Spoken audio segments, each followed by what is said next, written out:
Okay, welcome to episode... insert correct episode here, right about here. It's 10, 11, something like that, whatever. But anyway, the last episode you saw me leaving Bryce Canyon, which is an amazing place. If you ever get the opportunity to see it, you've really got to. I left there clinging to the hope that I'd be able to do some camping in this episode. That's not going to happen. The weather's been absolutely atrocious and the opportunities again have just eluded me, so no camping. But I did take some advice from some locals about leaving Bryce. They said you've got to do Highway 12. Wouldn't tell me why, just said do Highway 12, it's worth the diversion. Oh my god, what an amazing road. It's route through Escalante into Boulder and along what's now known as the Hell's Backbone, but it's now probably one of my favourite roads on the planet. I hope you're going to enjoy that one. I am discovering now that skipping my rest days in order to catch up from the time I lost in Tennessee is starting to take an effect. I rattle quite loudly now with ibuprofen, but we've still got 2 weeks to go and plenty more to see, so I think I'll just keep popping the ibuprofen and finish the trip. So yesterday I reached Bonneville, the Bonneville Speedway. Again, getting there, horrendous weather again, but I went back this morning and the sun was out, and it is an amazing place. It was a bit of a pilgrimage. So I hope you enjoyed this episode. There's a few people have been asking me about what camera setup I'm using, so I'll put a little bit on at the end of this, so if you're not interested in that, just skip through it. Okay, thank you for watching, stick with me. Okay, this is Highway 12, comes out of Bryce, heads north up towards Capitol Reef, and oh my word, it's breathtaking. As far as you can see, you can't see any sort of man-made objects apart from the roadsides. Jesus, this place is just incredible. It's an amazing road. I've loved every second of it so far. A lot less scary than $1 Million Highway, but look at it, it's just amazing. Anyway, we just passed a little town called Escalante, and if you're coming this way, if you're going to do this route, don't stop in Bryce, push on a little further. It's only about 30 miles further on, but Escalante, lovely little town, and loads of campsites, absolutely perfect for what I was looking for. Just a little bit too close to my end goal today, so maybe next time. Okay, this next pass is halfway between Escalante and Boulder, not Boulder, Colorado, Boulder, Utah, tiny little place. I've just ridden it. Oh my god, I'm going to do it on time lapse so that it doesn't bore you too much, but crikey, what a road. The pavement is absolutely velvety smooth and the turns are just divine. Any biker would just be in heaven on this road, so enjoy this few seconds. I did it in a few minutes, but yeah, brilliant bit of road. Enjoy.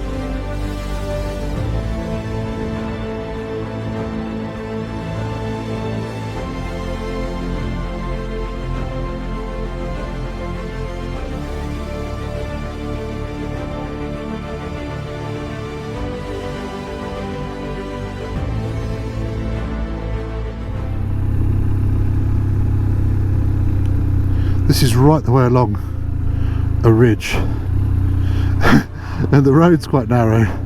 There's no guards, but you're right along the ridge of this desert road. It's incredible. Makes your legs go a bit funny. It's like, yeah, this is very high. Let's not fall off. Wow. Oh, I'm loving this road. Highway 12, Escalante to Boulder.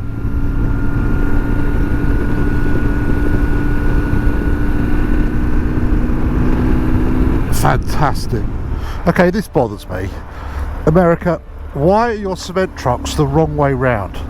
I see that coming down the road. I think it's going the wrong way. I think it's reversing. It's like 60, 70 miles an hour. You guys are crazy. Get your cement trucks the right way round.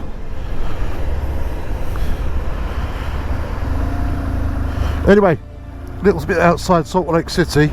I'd only be going 20 minutes, and there was this massive black cloud, and it was just letting go on the road, and it was like, do you know, I think I could have a cup of coffee. I've only been going 20 minutes. But yeah, it was one of those mixtures of snow, slush, ice and torrential rain. So I've kind of decided let that blow over, and it seems to have done. I'm looking into the distance. Thing is with Salt Lake City is you're completely surrounded by mountains, so you get this kind of microclimate here, and then whatever comes off the mountain just dumps into the valley. So yeah, interesting weather again. Hey ho, stick with me. Here's some idea of how difficult it is riding here. It is just blowing a gale. There's no protection from anything. It's hideous. Right, we've made it to Bonneville Salt Flats. I've stood on it. It's a little bit soggy. A very, very weird place. Yeah, it's a miserable day. I'm going to come back tomorrow. Hopefully the sun will be out. But I've just come the 100 miles or so from that it is from. Oh cracky, it's not 100 miles. Yeah, it must be about 120 miles. I've just come from Salt Lake City to get out here along the longest, straightest, most miserable road you could possibly imagine, and yeah, crosswinds of about 60 mile an hour, I suppose, with bikes literally leaning into the wind. But this is a pilgrimage for me. Bonneville Salt Flats. Land speed records have been set here. I've just followed my hero here, which was Burt Munro, for the world's fastest Indian. Absolutely love that story. The man's an inspiration. Okay, good morning. It's definitely a brighter day today than it was yesterday when I was out here, when it was blowing about 50 mile an hour crosswind, drizzle, gusts of a ridiculous speed of wind made riding out here quite difficult. But this is the Bonneville Salt Flats, or they call it Bonneville Speedway now, and this is the road. This is the road to nowhere, basically. Just coming up is a dead end where the road runs out and the salt begins. Hi, good morning. Right, okay, we're at the Bonneville Salt Flats. Yeah, bit of a pilgrimage of mine. I've always watched with interest the attempts at land speed records for various different classes of vehicle. Obviously, you've got the big one, the world record for the fastest vehicle. But like I say, a bit of a pilgrimage, and following the story of Burt Munro, the world's fastest Indian from New Zealand, was one of my favourite stories here. Sort of bringing contraptions to run along the salt flats. Early in the season here, so still quite soggy. But it still draws a crowd. There was probably about 3 vans here when I got here. I've been here 10 minutes, and the whole world and his wife's just turned up. But as you can see, this place is pretty amazing. Yesterday I came out and it was raining, but that was dry, and it's rained continuously all night. As you can see, it's still quite soggy. But I guarantee by lunchtime that would have evaporated away, and you'll be able to sort of stand and walk on the sand. Onto the salt. But yeah, Bonneville Speedway, incredible place. Bastard to get to. But yeah, it's in the middle of nowhere, and it's fantastic. Okay, stick with me. Can't believe this is the same road that I rode yesterday, leading the bike into the wind. There's not a breeze out here now, and the sun is just glorious. It's still pretty cold. I think the highest temperature we're going to get here today is 7 degrees. So yeah, but this is the road out to Bonneville, and like I say, I was riding back from it yesterday in a gale, with driving rain as well. So yeah, an amazing place. So different when the sun's out.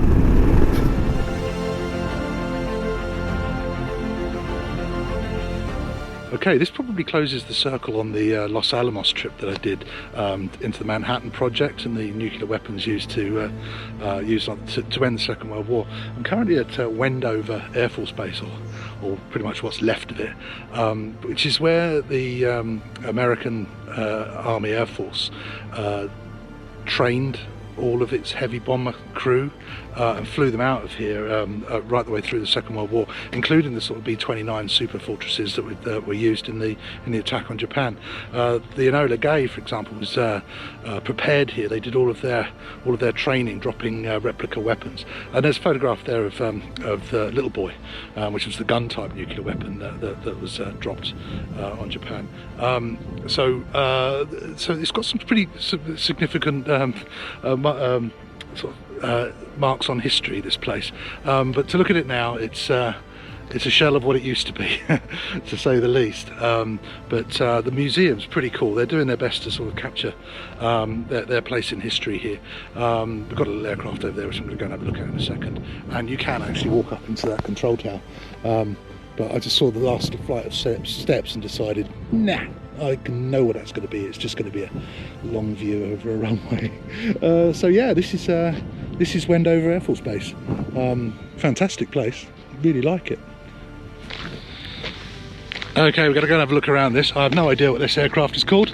No doubt my Air Training Corps air rec people will probably be screaming at me. That is a whatever. It just reminds me of the plane out of Con Air, you know, the Nicolas Cage film.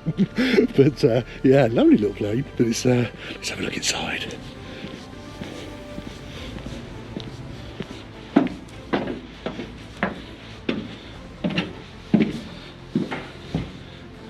Oh wow. I'm sure it's not supposed to have a gap there. That is pretty cool.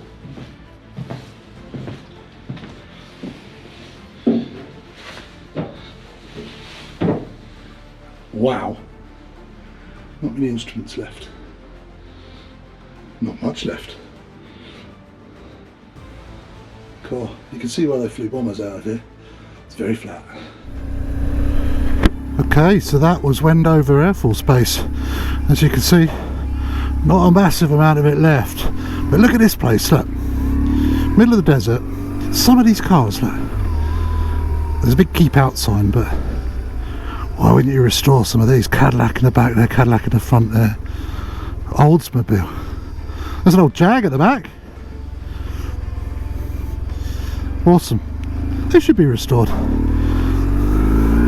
Hey ho. Okay, so we've left Wendover and I have about 200 miles of these roads, which will get me halfway to where I want to be, which is Yellowstone National Park. So I didn't want to ride 400 miles, so I found a little town called Burley, which is just about halfway across. And looking on Google Earth last night, the roads are like this all the way. The nearest service station from Wendover, where I've just left, is 60 miles away. So 60 miles, a good job I filled up this morning. But yeah, so I'm going to do 60 miles, have a coffee, and then do the other 150 odd miles.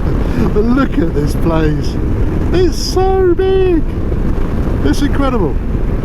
You can see why the US Army Air Force were doing their heavy bomber practice here. They had a big gunnery school here for not only sort of airborne drop weapons, but actually for inboard weapons, the 40 cal, 50 cal machine guns that were employed on all of their heavy aircraft. So they had one of the most famous gunnery schools here. Commended it was. But anyway, I'm going to settle down, listening to a bit of music. Got the cruise control on, so I'm going to have a bit of a kip, I think, as we go along. Like I can do that. Yeah, no, this is fantastic. The weather's good, so I'm happy. Happy man. Stick with me. The place is called Pilot Peak. I imagine it's quite a landmark for Wendover Air Force Base.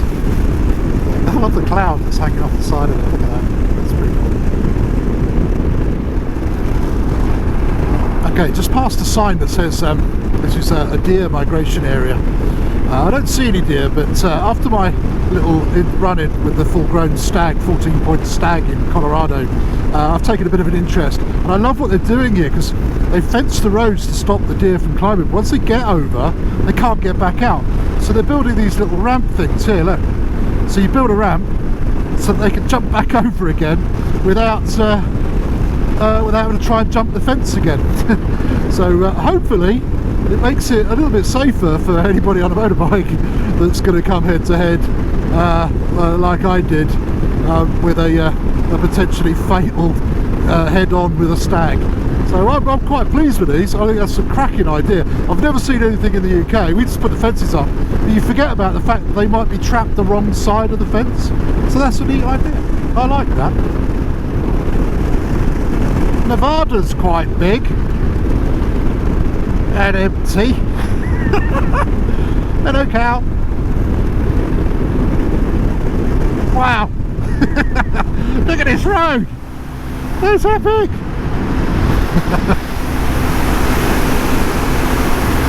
Having a good day. Definitely having a good day. I just had to stop and drink this in because one of the images I had for this trip was big skies, open landscape, and I find myself on this road on my way up to a place called Burley, which just happened. It's just a stopover to get me to Yellowstone, but this place is just amazing. It just goes and goes and goes. Let me flip it around.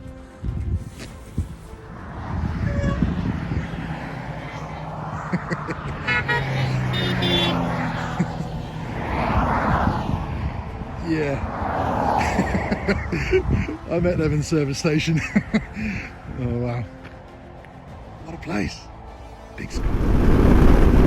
Welcome to Idaho. And we've just entered a new time zone of mountain time.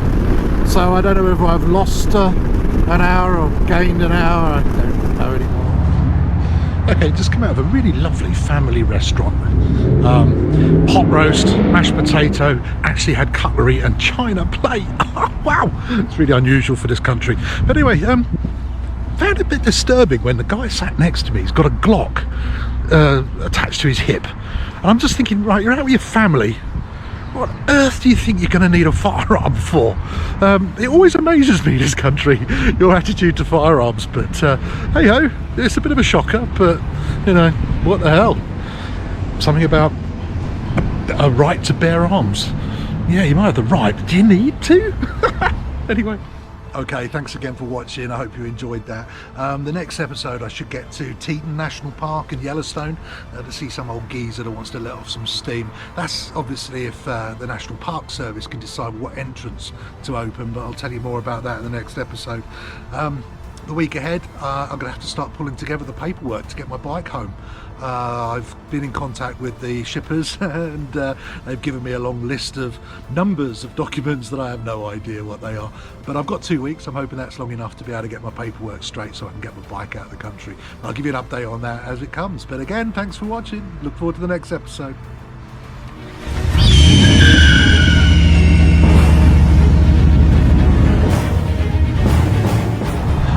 Hi. Okay, there's a few people that have been asking me about what the camera setup is for this vlog. What have I been using? I've been experimenting for a while really before starting this trip, and I bought a few different options with me. Okay, first thing I'll show you is the helmet really, which is where most of my footage comes from. As you can see, it's a sort of it's a kind of a Heath Robinson kind of effect bar on there, all removable, but it's a GoPro 8 with a media mod. The microphone itself that I talk through is basically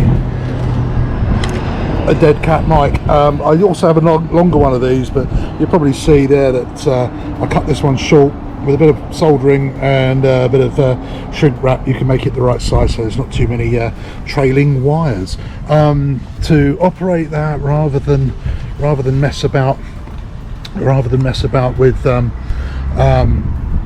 having to press the button, I've mounted a GoPro remote onto the handlebar so you can get to it easier. For the forward shots or looking backwards that I've used a few times, all it is a selfie stick really, or actually it's a monopod, one of these sort of things that you can